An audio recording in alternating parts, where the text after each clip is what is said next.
Join us for a train ride with Verena Ringler, who helps prepare the ground for the next EU. Doing things differently to do different things is what she proposes.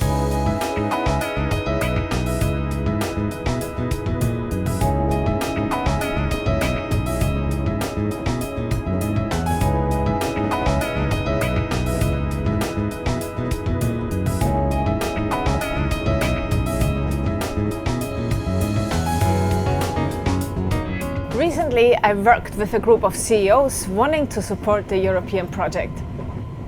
I asked them to sketch a SWOT Europe with me, where the S stands for strengths, the W for weaknesses, the O for opportunities, and the T for threats. Guess what? 4 out of 5 associations were negative. Bureaucracy, disunity, poor team play, lack of strategy on China, Russia, Africa. Why is it that the most ambitious, civilizational, peaceful project of governance of our time meets so much negativity in our minds? With this question in mind, I went to contact my former diplomat friends from our Kosovo time. And they told me, look, a good day in Brussels is a day where out of 47 policy items, we find consensus on 44. Problem is, the 3 items on which we haven't found consensus are what's in the news the next day. I went on to the journalists and I said, how can you ignore the 44 items on which we found consensus? And they say, cooperation doesn't make headlines. He or she who divides is more interesting than he or she who unites. I went on to consult a book, Jean Monnet, The First Statesman of Interdependence, by François Duchesne. Jean Monnet, the heir of a cognac enterprise in France, in the summer of 1945, in the shambles of World War II, decided to see European integration as an opportunity and the coal and steel industry as our strength.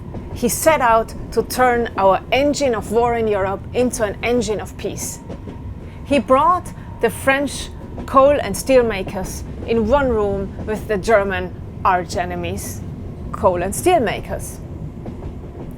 They would speak and come together for another 5 years until in 1950 the Schuman Plan was presented, and that officially kicked off European integration. Hang on. Had Jean Monnet only thought of the threats and the risks, there would be no EU today. So finally, I went to ask the psychologists, how come we associate so many negative things with European unity? And they tell me, solutions thinking, opportunities management is not something that people do when they wake up in the morning. This has to be socially encouraged and individually practiced. It has to be trained, habitually trained, just like when you learn a new musical instrument or a new sport. So what we need is the morning routine of 500 million Europeans to think about the first and the third letter of SWOT Europe, the strengths and the opportunities. We need a SWOT Europe thinking.